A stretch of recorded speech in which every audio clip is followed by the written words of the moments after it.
nome em todo o tempo e ter sempre nos nossos lábios um louvor, entrar pelos seus átrios em ação de graças com louvor. Glória a Deus, porque a sua benignidade dura para sempre e é anunciada de geração em geração. A palavra, quando é plantada, diz que as raízes estão junto ao ribeiro e aí dará fruto. A palavra de Deus é a água da vida. O favor de Deus na tua vida suplanta todas as riquezas que tu possas alcançar. Faz de ti um homem rico. O favor de Deus na tua vida faz de ti um homem resplandecente, que resplandece a luz de Cristo. Na sua natureza, Deus é amor. Deus ama porque faz parte dele. É a sua essência. É o seu coração mostrado aos homens. Deus prova isso. Sul. Amém? Vamos orar. Senhor Jesus, te oro porque tu és bom e fiel. Te oro pelo teu Filho amado, Jesus Cristo, Senhor Jesus, pelo sacrifício, Senhor, que fizeste, a bondade que manifestaste sobre toda a humanidade, ao sacrificar-te, ao dar-te a ti, Senhor, por nós, pela ressurreição, Senhor Jesus, pela redimissão de todos os nossos pecados, Senhor. Senhor, que haja fruto agradável nesta hora para ti, Senhor Jesus. Recebe toda a glória e honra. Senhor, perdoa os meus pecados, as minhas faltas, Senhor Jesus. Limpa-me com o teu sangue, o sangue precioso do Cordeiro, Senhor Jesus, e que possas pôr fome e sede de ti, Senhor Jesus. Que haja no teu povo, Senhor, disponibilidade e necessidade, Senhor, da tua palavra, Senhor, do teu pão fresco e vivo, Senhor Jesus. Graças porque tu és fiel, Senhor Jesus, e graças pelo teu amor. Em nome de Jesus, amém e amém. Bem, o texto que estávamos a ler e o que eu quis pôr como lema para esta mensagem era acerca do sentido da vida e a direção que damos às nossas vidas. Eu sei que muitas vezes todos temos um destino e temos metas, e é importantíssimo nas nossas vidas termos tudo bem planificado e bem estipulado, mas temos que entender que há um percurso, há um caminho para atingirmos certas metas e certos objetivos. E há uma lei física que diz que o caminho e o único caminho entre dois pontos, o mais curto e o mais óbvio, é uma linha reta que une dois pontos e que nos faz chegar a um objetivo e uma meta. E uma vida sem direção realmente é uma vida sem rumo, é uma vida perdida no espaço, no tempo, é uma vida sem um propósito. E eu entendo perfeitamente que o Senhor nos trouxe aqui, não foi para voltar atrás. Tenho isso bem claro, não? O Senhor nos trouxe aqui para continuarmos num sentido e numa direção que Abraão tinha bem clara. O Senhor falou com ele e disse-lhe, fez-lhe uma promessa, tu serás semente sobre muitas nações. De ti partirão e virão vários povos. Mas disse-lhe também que havia um sítio para ir ao qual ele reconheceu e entendeu, que era sul. Entendemos isso, não? O Senhor falou-lhe e ele começou-se a dirigir em direção a sul. A palavra de Deus fala-nos que do norte virão muitos inimigos e que do norte era um local do qual o povo de Deus, no Antigo Testamento, dizia que tinha que se afastar. Seguramente isso fez Abraão tomar essa decisão de seguir para o sul, de onde estava e representava a presença de Deus. Por duas vezes vemos que ele levantou um altar. Enquanto se decidiu dirigir e não, há um altar levantado para poder buscar e encontrar a presença de Deus. No nosso percurso, no nosso caminhar, devemos dar tempo e devemos dar primazia aos altares que levantamos para o Senhor. Eu vi que em muitas direções que segui, nem todas foram as corretas. Muitas vezes tomamos e temos direções opostas àquilo que Deus definiu e deu como sentido às nossas vidas. E vemos por quais? Pelos resultados que depois temos, que não são os desejados. Então reflexionamos, meditamos e metemos-nos no sentido ao qual Deus nos queria enviar. Se reparares, Jonas, quando o Senhor lhe falou para ir a essa cidade de Nínive a predicar o Evangelho e a proclamar o arrependimento a toda essa cidade, ele escolheu o sentido oposto. Verdade? Em vez de ir a Nínive, em vez de ser obediente ao mandamento e ao chamado de Deus, ele seguiu o sentido completamente oposto. E foi em direção oposta. Isso trouxe quê? Consequência à sua vida pessoal. Passou por desastres, por calamidades, naufrágio, esteve dentro do ventre de um peixe durante uns dias, teve tempo para meditar, para capacitar, e depois de todo esse processo na sua vida, de haver um quebrantamento genuíno, real, então sim, decidiu seguir no sentido que era o correto, até à cidade de Nínive. Eu quero que tu entendas e que vejas que não é o rápido que vamos, nem o muito que fazemos, que traz sentido à direção das nossas vidas. Há gente hiperativa, há gente que não para, há gente que estão sempre a correr. Mas a correr para onde? Há uns que nem se movem, há uns que nem... que é quase preciso empurrá-los para que se movam, e muitos por medo das consequências ao mover-se. E o Senhor nos quer dar um espírito de valentia, mas mais que nada, a direção do Espírito Santo para saber em que sentido estamos a ir.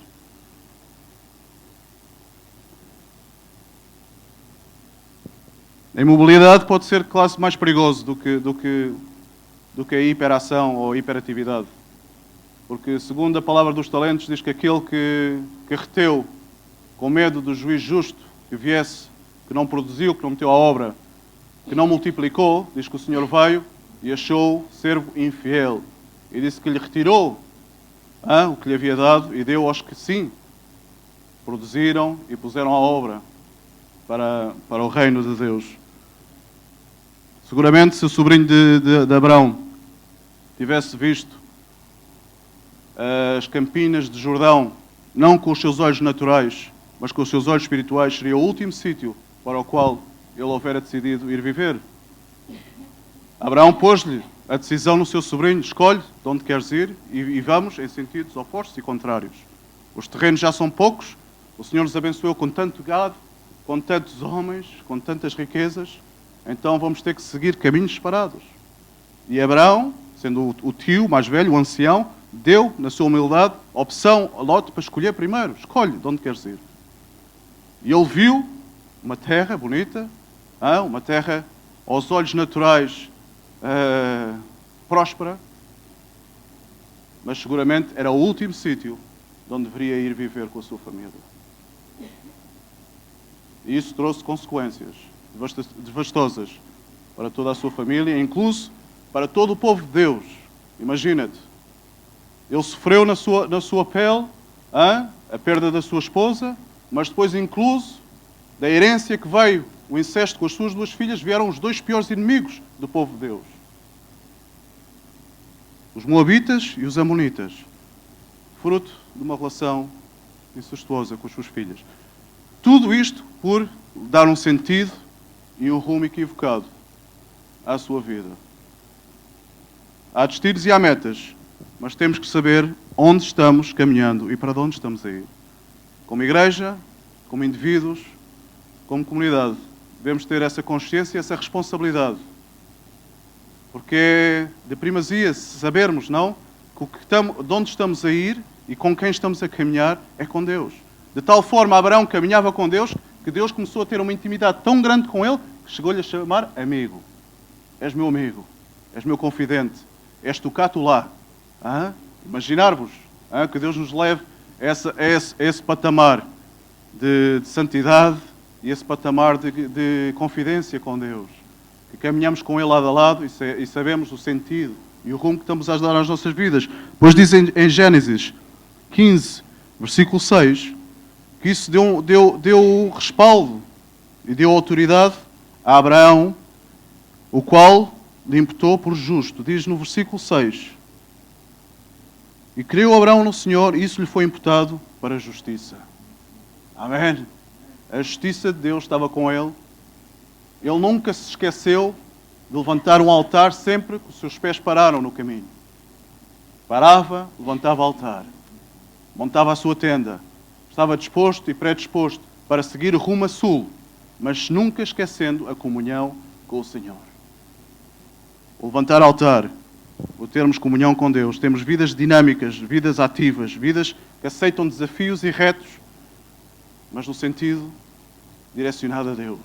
Amém?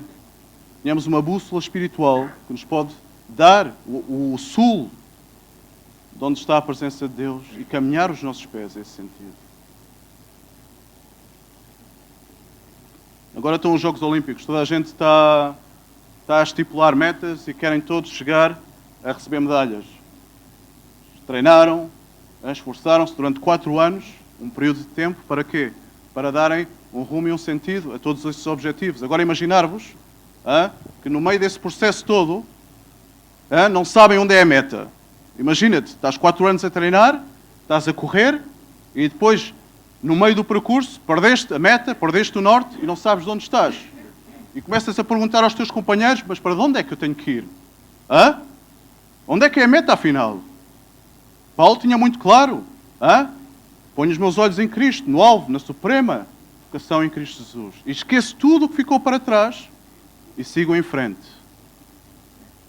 Tinha claro o sentido e tinha clara a direção. E a palavra de Deus também nos diz que o povo sem direção, o povo sem visão perece. Eu agora atingi uma idade em que os óculos já não chegam, tenho que meter outros para ler.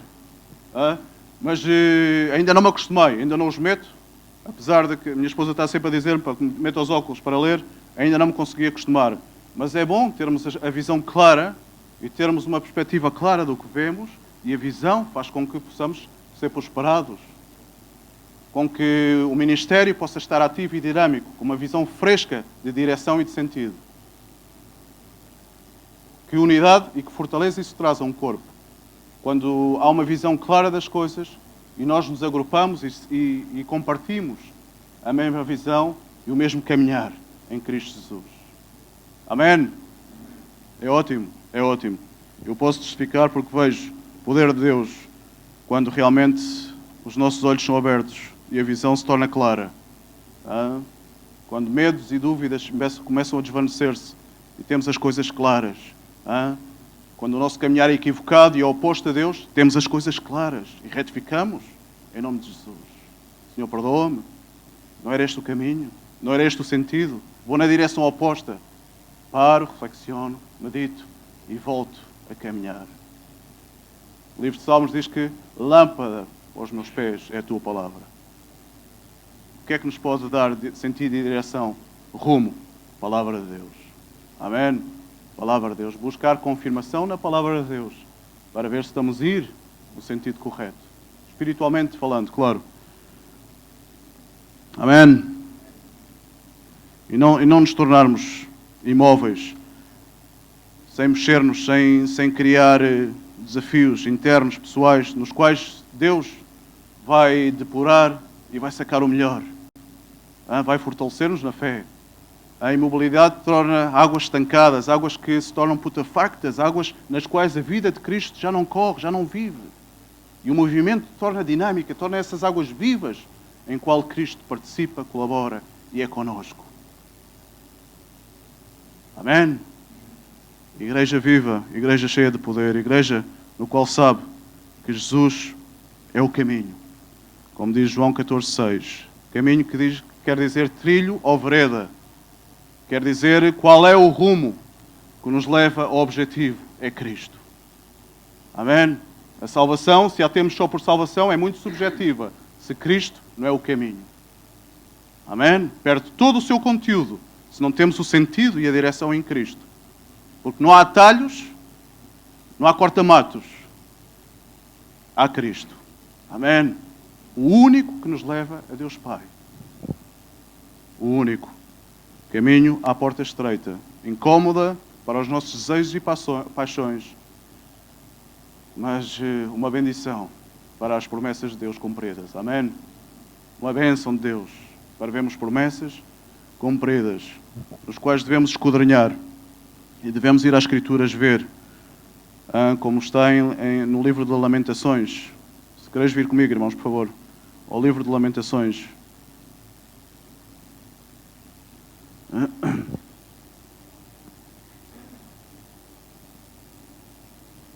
Lamentações.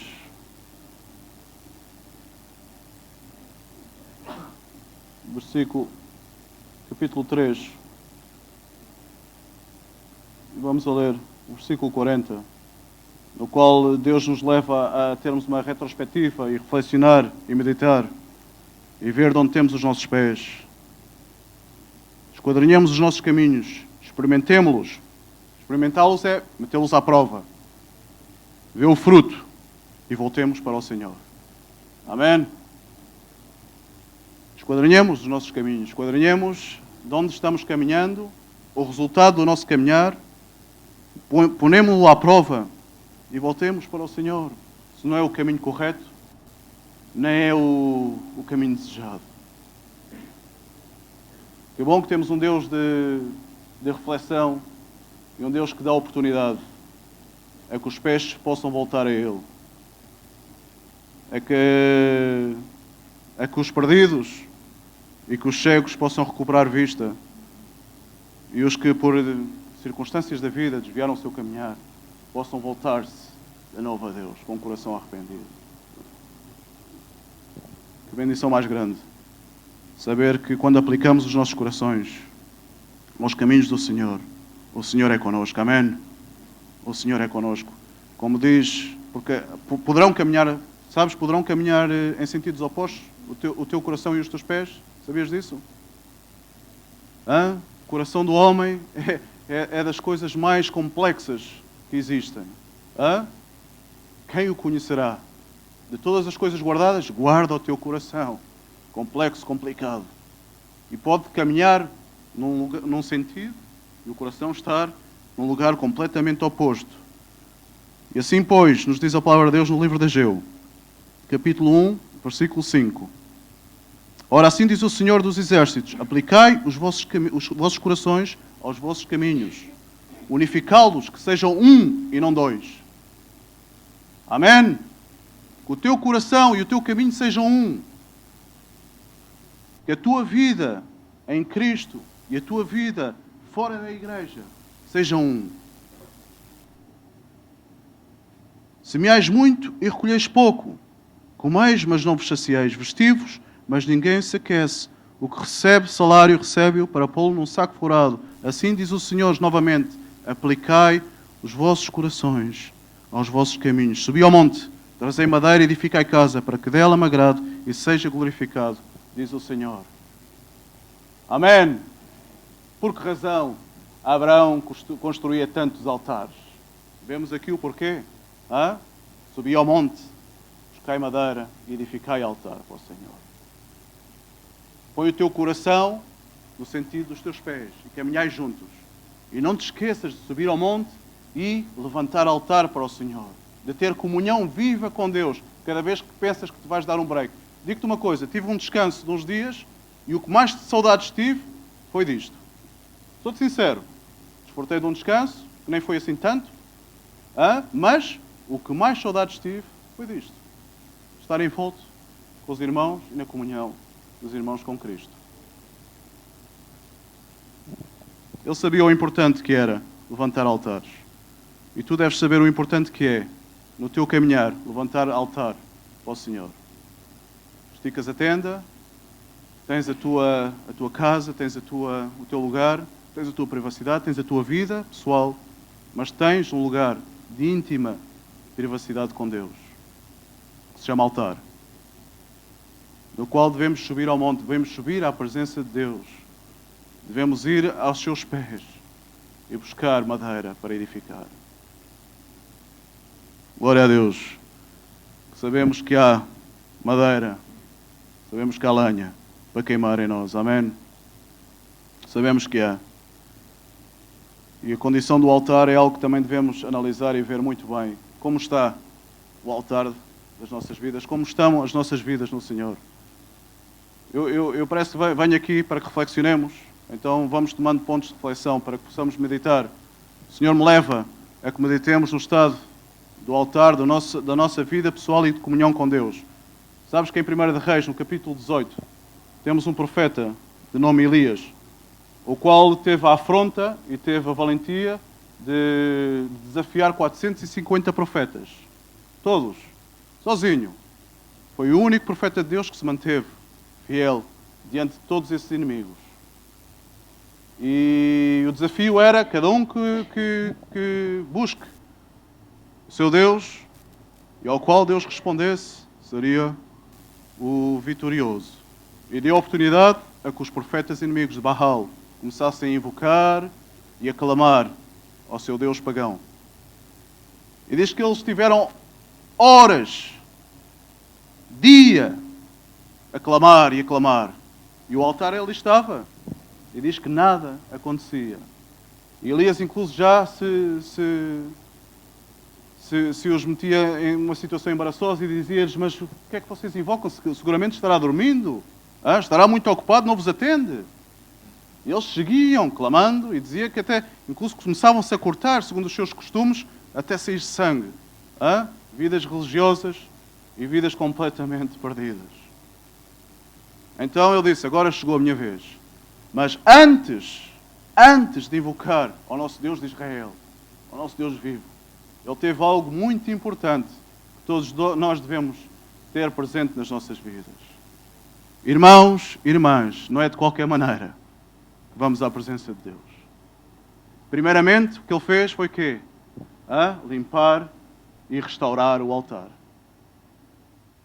Foi a primeira coisa que ele fez. Ele viu o estado daquela situação, seguramente que o seu coração se desagradou, e o que é que ele fez? Vamos restaurar e limpar.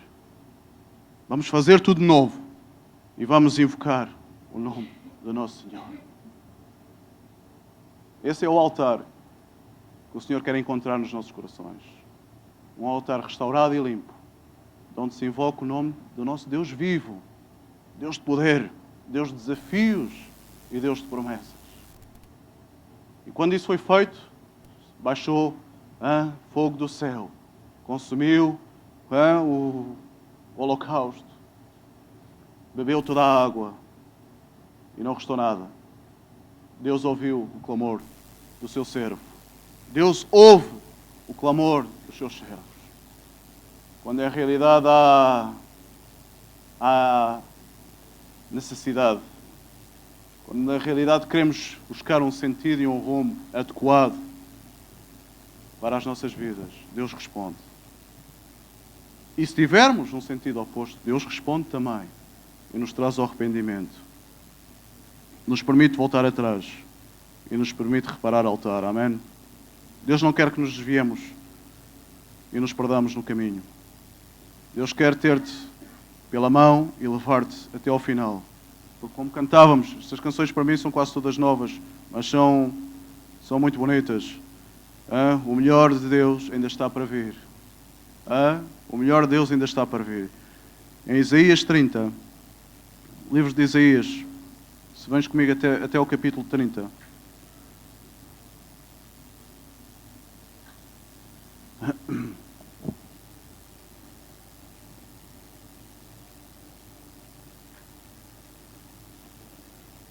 Capítulo 30, versículo 21.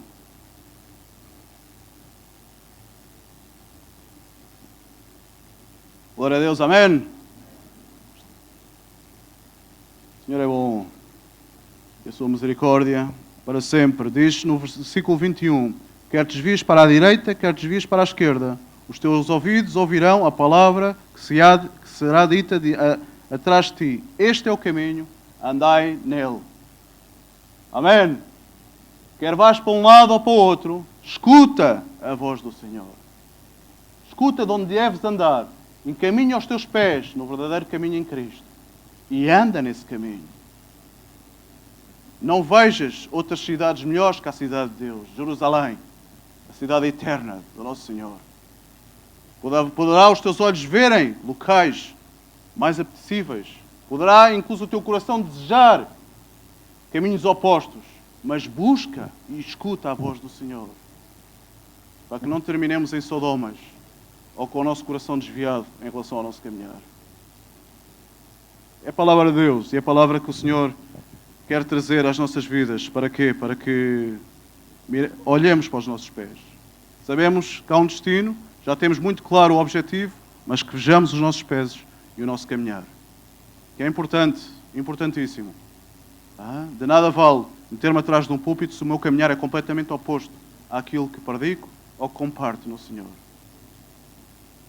Tornamos-nos hipócritas e mentirosos. E o Senhor não nos trouxe para termos vidas opostas, um coração oposto ao seu caminhar. O Senhor trouxe-nos para unificar as nossas vidas. Que o nosso coração e o nosso caminhar possam ser um, como povo de Deus. Amém? Possamos subir frequentemente ao monte e levantar altar para o Senhor. Este é o teu tempo, Senhor. Dedico-te a ti. Quero seguir para o sul, mas não me quero esquecer que tu és o que me levas. Tu és o que me carregas. E em ti está a vitória. Amém? No Senhor está a vitória. Deixa-te guiar pelo Espírito Santo do Senhor. E deixa que o teu Senhor, que o teu coração seja encaminhado pela palavra justa e a tempo do Senhor. Haviam fariseus que vinham ter com Jesus e estavam-lhe a dizer que se fora de Jerusalém, o rei Herodes está pronto a vir por ti e a matar-te. Sai daqui. E Jesus, com toda a valentia e com toda a humildade ao qual conhecemos, disse: importa, porém, caminhar hoje, amanhã e no dia seguinte. Mas daqui não saio. Amém? Importa caminhar hoje, amanhã e no dia seguinte. Importa seguir caminhando. Se querem buscar, está em Lucas 13, versículo 33. Importa seguir caminhando. Importa não parar de caminhar, mas estar no local onde Deus nos trouxe. Amém? A sua presença, no seu Espírito, guiados pelo seu Espírito. Se é para sul, se é para sul. Se é para norte, é para norte. Mas guiados pelo Espírito Santo. Sabendo que uma vida perdida no seu contexto deixou de ter a meta bem definida. A meta continua a ser igual. A salvação continua a ser a maior promessa de Deus para todos os salvos, para todos os crentes. Agora, o caminhar tem que ser adequado. O nosso dia-a-dia tem que ser adequado. O nosso levantar de altares não deve ser uma rotina nem uma religião. Deve ser uma necessidade do povo de Deus. Amém? Deve ser uma necessidade. O levantar, ou restaurar um altar que está mal feito, não é de qualquer maneira. Restauremos, levantemos, limpemos e que a graça de Deus possa vir e possa estar connosco, com o seu povo. Amém? Glória a Deus. O Senhor os abençoe, irmãos.